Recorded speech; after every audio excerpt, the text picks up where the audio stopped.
que pasó. Buenos días, ¿qué tal? ¿Cómo andan? Buen día. ¿Cómo Muy buen están? día. Buenas. Che, un comentario que escribí algo ahí en Twitter. ¿Qué es lo que estoy observando? Me da la impresión a mí, puedo estar equivocado, que más que líderes fachos, que es de lo que estamos hablando todo el tiempo, me da la impresión a mí de que lo que hay es un sector de la sociedad facha y una competencia por ver quién lo representa. Las redes, uno dice, ¿son representativas o no? Puede ser que las personas que más tuitean o más interactúan en Facebook, en Instagram o en TikTok sean un poco más intensas que el resto y por lo tanto no sean representativas del todo. Pero por otro lado hay que decir que hay 30, 40 millones de cuentas en las redes de argentinos, una cosa así. No tengo el número justo, la verdad, porque además muchos se duplican, hay gente que tiene cuenta en todos lados. Pero es mucho más grande que una encuesta, digamos, ¿no? O sea, hay mucha gente que interactúa en las redes y hay mucha gente que habla de la eliminación del otro. De distintas maneras, o lo dicen de distintas maneras, o lo piensan de distintas maneras, pero no es que le llevan la contraria de manera, ni siquiera digo amable, porque vos podés putear y no ser fascista. ¿Sí? El fascismo, para decirlo a trazo grueso, es la eliminación del otro. ¿Sí? Y eso se ve mucho. De cualquier manera, yo lo puse con ejemplos de las cosas que vi en los últimos tiempos. Lo vi contra Novarecio, lo vi contra Teneman, lo vi contra Mengolini, unos cuantos, en donde cuando dicen algo que a ese sector no le gusta, hay un trato muy violento. Hay un trato de eliminación, es más que cancelación. El cancelar es, bueno, no interactúo más con vos en todo caso. Esto es de eliminación. Y he leído bastante, supongo que todos habremos leído en los últimos tiempos por qué va pasando eso, por qué los pueblos llegan a la extrema derecha, la enorme frustración que ha generado la concentración económica en el mundo, está lleno de trabajadores y trabajadoras frustrados. Y en general tienden a agarrársela con el que está más abajo o con el que en un momento ven más frágil. En este caso la fragilidad tendrá que ver con que son, no sé, 5 millones de personas basureando a Novarecio. Leía la otra vez, no sé si era Rita Segato, que daba una explicación del aumento de la violencia contra la mujer y la relacionaba con la concentración. Es decir, bueno, el hombre frustrado en sus intereses diarios, en el trabajo generalmente, porque pierde, porque le va mal, porque el jefe lo maltrata, porque es objeto de la violencia de este mercado concentrado en donde muy pocos tienen mucho y la mayoría tiene tan poco que se frustra, y vuelve a su casa y se la agarra con el eslabón más débil de su casa, débil en cuanto a lo físico me refiero, que es la mujer, y termina golpeándola. Y que hoy lo que hay en el mundo son una cantidad muy grande de trabajadores y trabajadoras muy frustrados, porque trabajan muchas horas, viajan mal, son maltratados, y están mal, y están enojados. En general ese malestar va para abajo, es decir, entonces se enojan con los más pobres, o con lo que llaman planeros, y todo eso se va creando un fascismo. En la pandemia aparentemente potenció, aceleró los tiempos de ese fascismo. No es la primera vez que pasan en la historia esto. Puede ser que las redes y ese algoritmo que nos divide en bandos haga que se radicalicen. Digo, hay distintos tipos de explicaciones, pero más o menos se sabe por dónde ocurre. Ahora, uno con eso puede hacer dos cosas. Puede hacer lo que dijo Alfonsín, todo alguna vez lo debemos haber escuchado. Bueno, si la sociedad se derechizó, preparémonos para perder elecciones. Es decir, un líder le dice a la sociedad que no tiene que ser fascista. Le explica, ¿sí? Y pone como ejemplo, y se pone como ejemplo, no sé, si querés el abrazo Balbín-Perón, por más que a Perón le hubiera parecido insuficiente porque no hizo una autocrítica, qué sé yo. Existió eso, porque si hay un abrazo no hay eliminación del otro, ¿sí? Hubiera sido pertinente un perdón porque había habido un ánimo de eliminación anterior, pero no importa. Como símbolo, el dirigente lo que debería hacer hoy es todo lo contrario, ¿sí?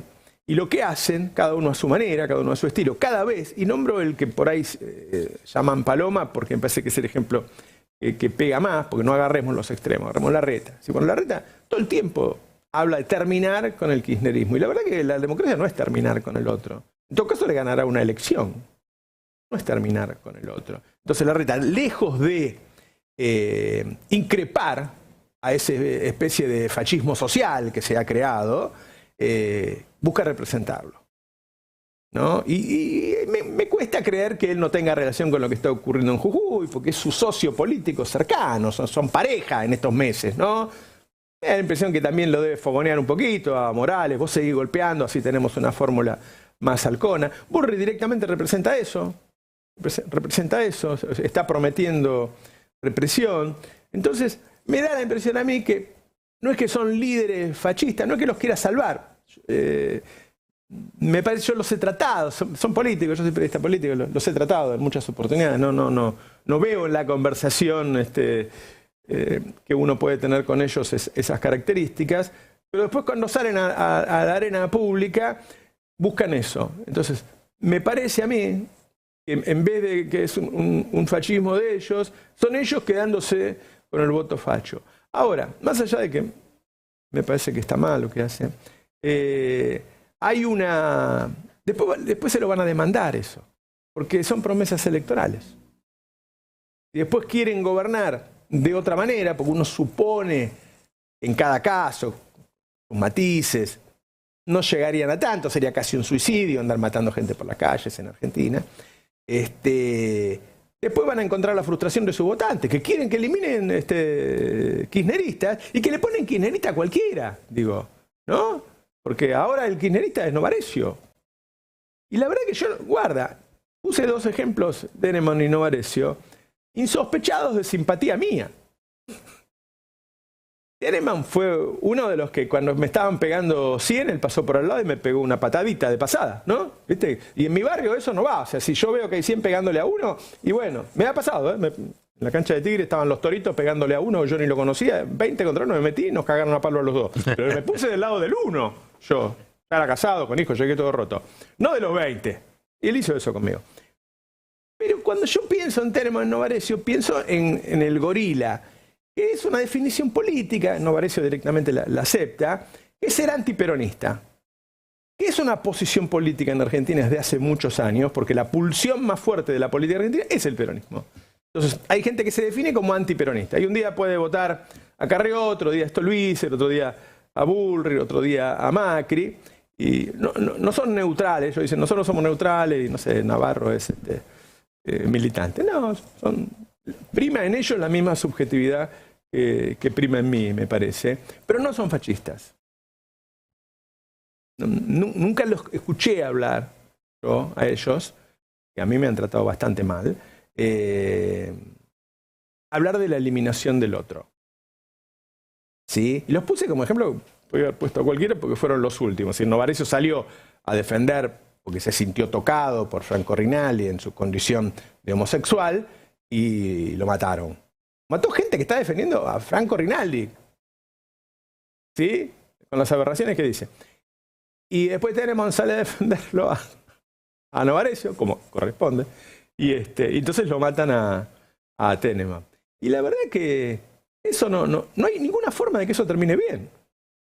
Y los dirigentes, lejos de querer representar eso y llegar a la presidencia con ese voto, deberían todo lo contrario, qué sé yo.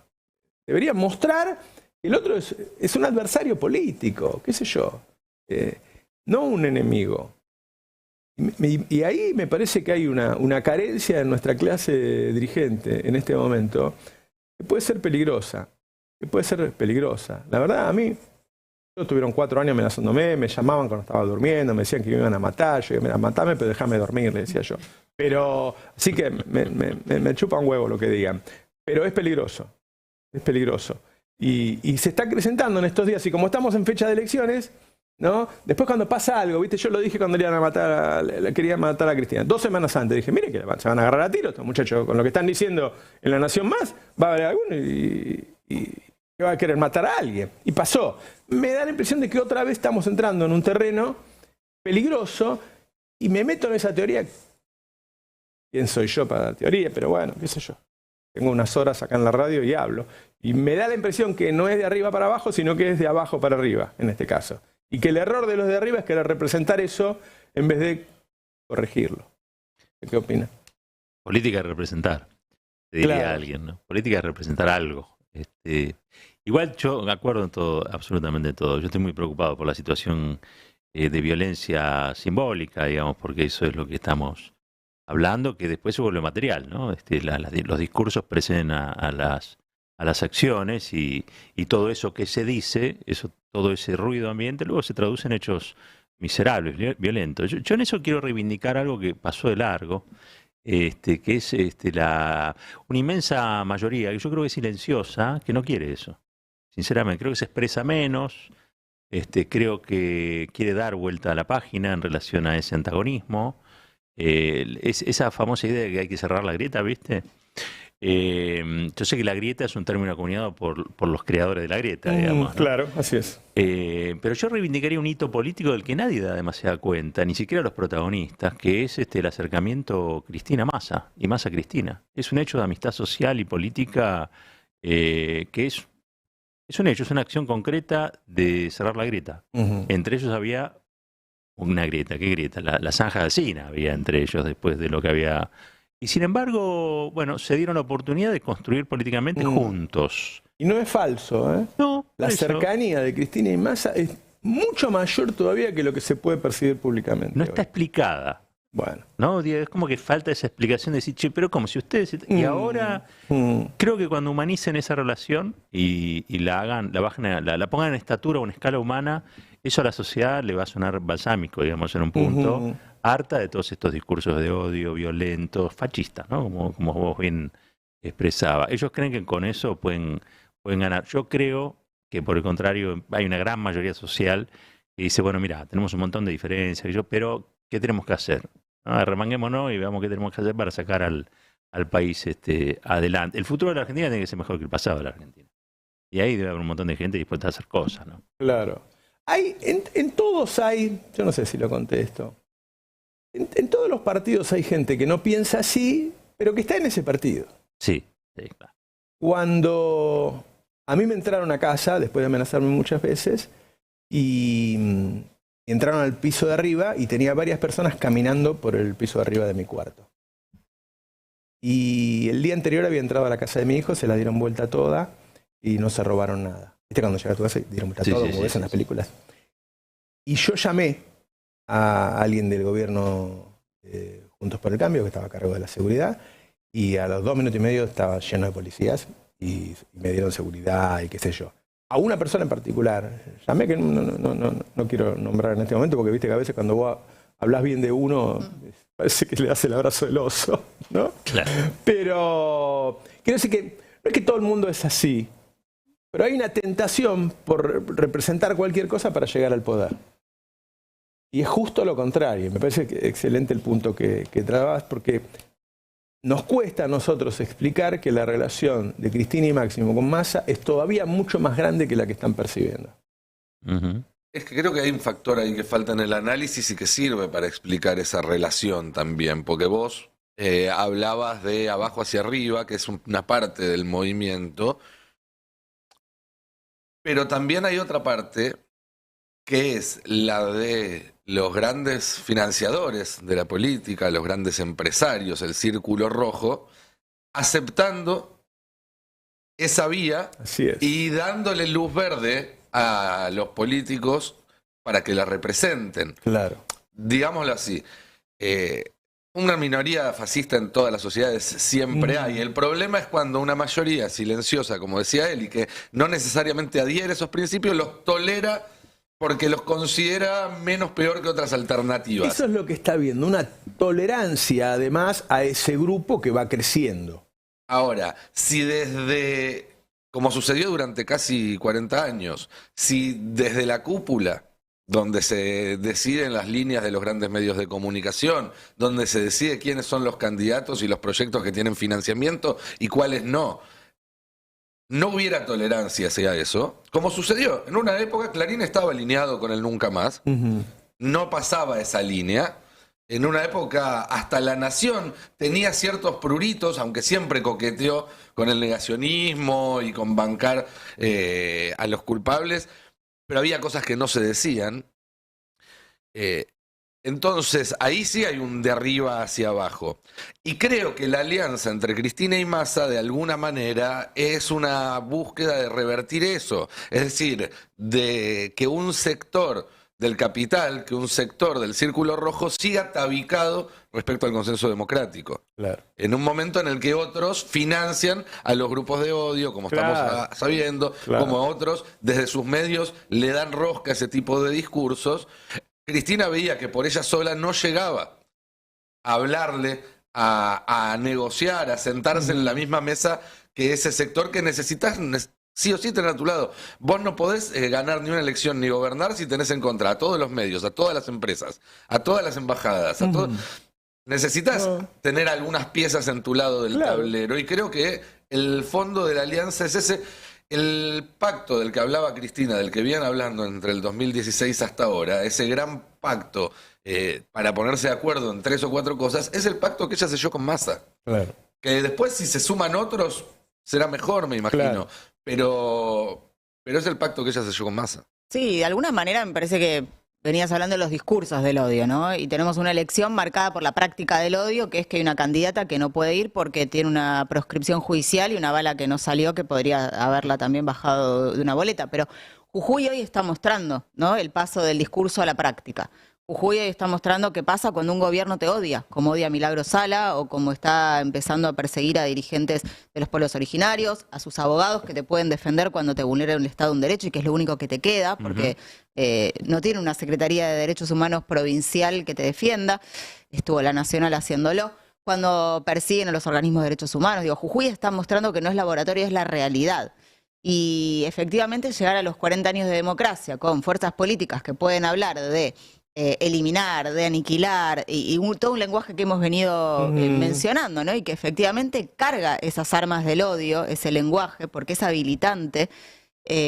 Digo, me parece que es una alarma grande que lamentablemente no está tan puesta en valor en esta campaña. Puesta en valor, digo, en cuanto a, debería alarmarnos permanentemente que las ideas de Milei sean legitimadas no solo en los medios de comunicación, en una boleta, o que las ideas de Patricia Bullrich o de Larreta y Morales, sin entrar en ningún campo de la censura ni de la proscripción, porque efectivamente es lo que condenamos en otras fuerzas políticas. Pero ¿cómo entró en la democracia todo eso? ¿En qué momento? ¿Y en qué momento puede seguir entrando todavía más? El momento de la insatisfacción, ¿no? De que no se ha podido dar respuesta, o no se ha querido enfrentar determinadas cosas, y la gente está mal y agarra para ese lado. Ahora, también hay que hacer entender o dialogar, y por eso traje el tema hoy, porque por ahí eso está alejado del precio del supermercado. Y la verdad que no está alejado. Porque que vos no puedas defender tus derechos, porque te van a reprimir, te van a dar 25 años de cárcel porque saliste a protestar, es condenarte al bajo salario.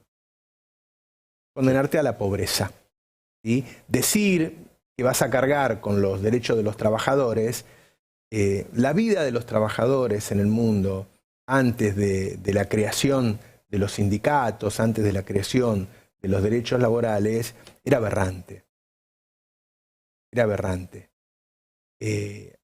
Uno, en la rebelión de las masas, ¿no?, se habla de eso, de Ortega y Gasset, decir, bueno, uno viene al mundo y cree que todo lo que está ahí ya estaba, que lo creó Dios. No, la mayoría de las cosas que vos tenés se crearon con luchas de muchos años, en la calle, incendiando autos, así, de las formas violentas que te disgustan tanto. Bueno, así se ganaron los derechos, con grandes luchas, ¿sí? Así se ganaron los derechos. Y ahora hay una generación que atenta con la derecha, que está por elegir a alguien que les promete que va a hacer un ajuste tremendo, que le va a sacar los derechos. Digo, Melconian, que es el que está haciendo el plan para los dos, dice que va a echar a 1 de cada 4 empleados públicos. Ya lo vimos eso. Lo vimos y lo hizo Macri, ¿no? Que le van a sacar los remedios a... Ayer estaba viendo, porque estoy preparando un programa que voy a hacer a la noche. Los tipos han dicho todo ya, realmente han dicho todo. Que le van a sacar los remedios que tienen gratis los jubilados.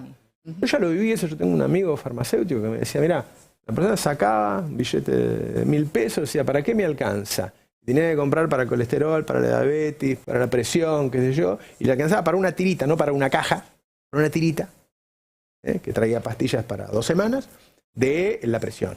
Y le preguntaban, y decime cuál tengo que tomar, que si no la tomo me muero.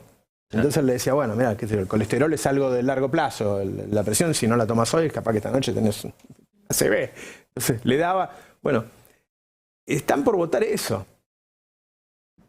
Y no te vas a poder quejar, porque esta vez te dicen que no, esta vez no te van a dejar quejarte, te van a cagar a palo, que te van a meter preso 25 años, y que va a ser constitucional hacerte eso. Porque en Jujuy lo pusieron en la Constitución. Él terminó la Constitución y el otro día lo usó. Sí. ¿No? Se ofrece eso y bueno, y hay una cantidad de gente que está de acuerdo con eso, aún siendo pobres. Porque hay gente muy pobre que puede votar eso. Sí, y ahí cabe preguntarse, ¿no? Y vos hablabas de la insatisfacción democrática, de lo trajo Cristina, y claramente ahí hay una falta de respuesta de muchos años, ¿no? Por parte del Estado, de los gobiernos. En 2015 dejamos a la Argentina con el salario más alto en dólares de América Latina, las jubilaciones más altas y bueno, todos los beneficios que conocemos, y de ahí fue la caída de Macri, la pandemia, ahora un intento de recuperación que no alcanza a satisfacer las demandas. ¿Por qué la gente está dispuesta a votar un proyecto que le propone no tener derechos? Porque hay un sector que ya siente que no tiene esos derechos, que no tiene vacaciones, que no tiene aguinaldo, ¿sí?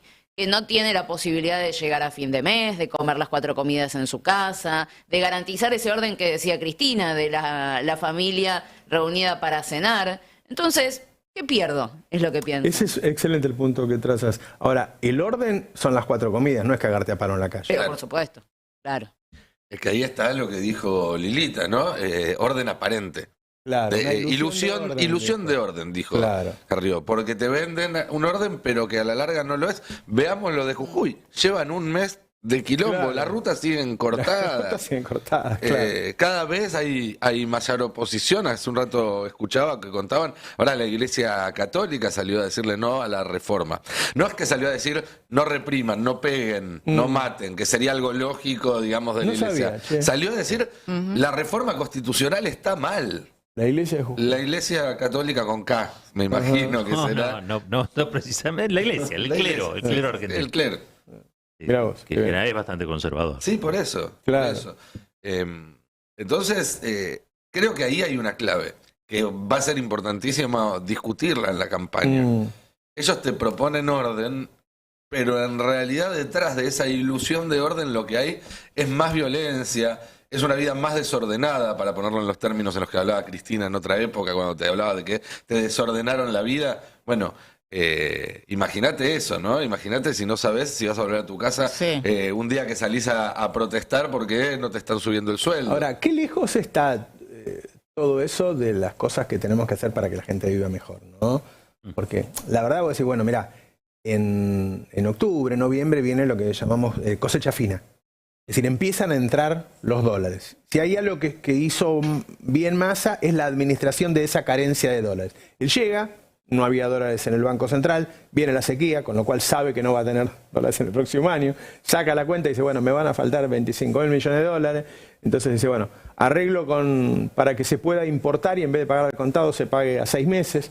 Entonces consigue financiación, arreglo con los chinos que me den el swap, arreglo que además del swap lo podamos usar para pagar importaciones, achicó todo eso y ahora ya sabemos, con este acuerdo con el fondo, llegamos a ese noviembre donde entren dólares y el año que viene la discusión debería ser cómo hacemos para poner en valor para los trabajadores toda esa montaña de dólares que va a entrar, va a haber otro gasoducto muy pronto, ¿no? Por la exportación del gas, cómo hacer rápido la fábrica para el gas licuado.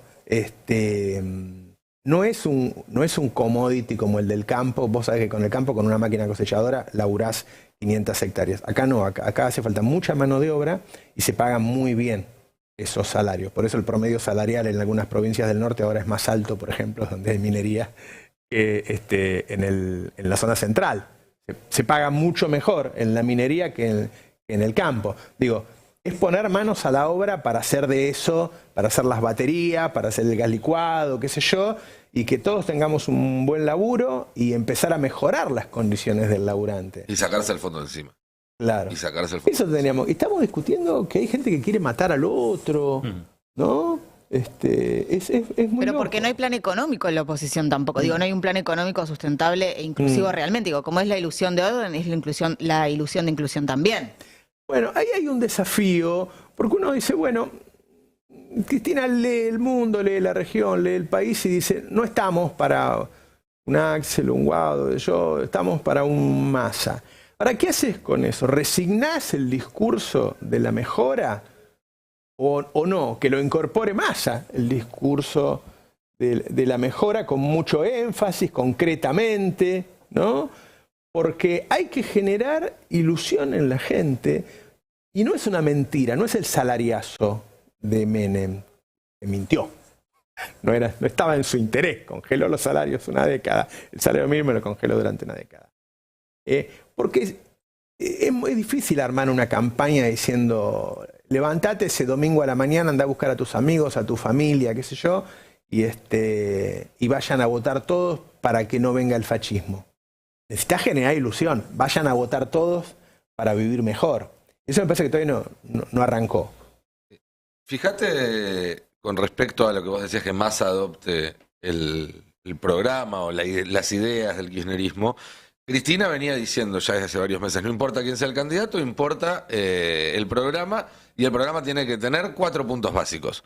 Fondo Monetario Internacional, qué hacer con los recursos para el desarrollo del país, qué hacer con el Poder Judicial y el consenso democrático. ¿Sí? Lo del fondo es uno de los temas de la campaña, sin ninguna duda. Y hay un acuerdo entre Cristina, Massa, están más o menos en el mismo barco y están de acuerdo en qué hacer. Que es empezar, primero conseguir un puente hasta diciembre, después si se gana, empezar un proceso de desendeudamiento rápido a partir de una balanza comercial positiva.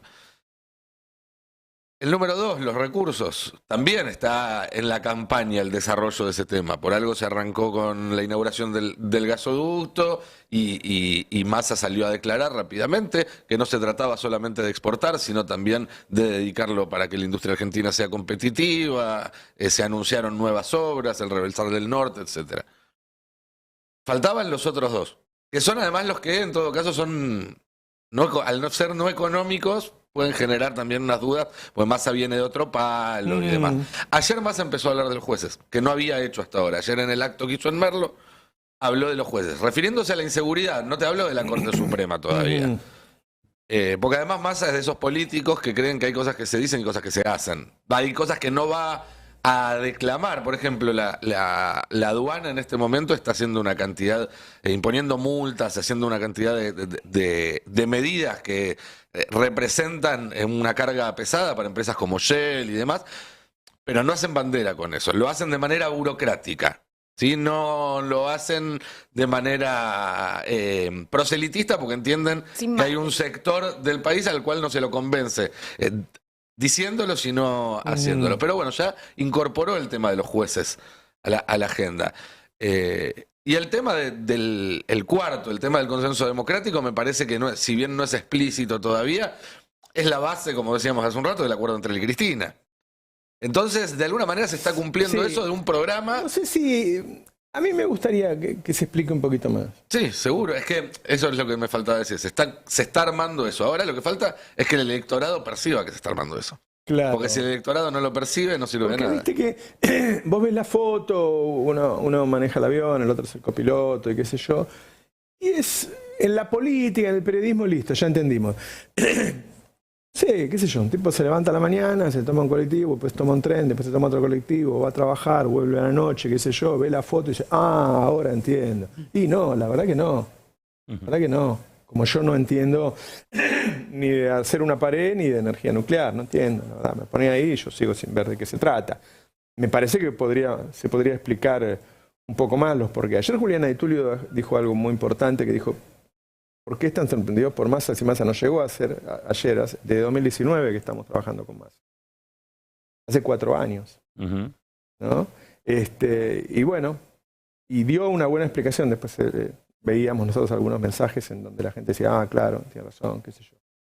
Me parece que hace falta más todavía, y eso, un contradiscurso y algo muy contracultural con respecto a este fascismo, ¿no?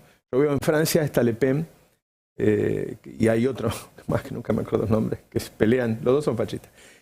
Pero está Mélenchon, que tiene un discurso hermoso. Tiene un discurso hermoso sobre el disfrutar la vida, sobre las cosas que deberíamos estar discutiendo, ¿no? Sobre el buen vivir, y eso oxigenaría mucho, me parece. Hablarle a la gente de que puede vivir bien, la verdad que somos un país para vivir felices. Y todas estas cosas son las que siempre dijimos que no teníamos. Decimos, somos un país sin fascismo, sin racismo, sin qué sé yo. Sabíamos que un poquito había, pero bueno, ahora hay canales de televisión donde eso se ejercita. Sería bueno un contradiscurso, ¿no? Un discurso de que hable de las cosas bellas de la vida, de las que podríamos disfrutar si no trabajáramos 18 horas por además, día para subsistir. No está teniendo techo la competencia del odio. Digo, es como hay una superación. ¿Cuál será el límite? Claro, ¿no? ahí hay, me parece Hay un montón de gente, Lucas Liach bancando a Franco Rinaldi, que lo cancelaron, por ejemplo. Franco Rinaldi renunció porque se lo pidió Jorge Macri. En Claro, todo caso, obviamente. el que lo canceló fue Jorge Macri. Obviamente, pero es así. Un país unido por la radio.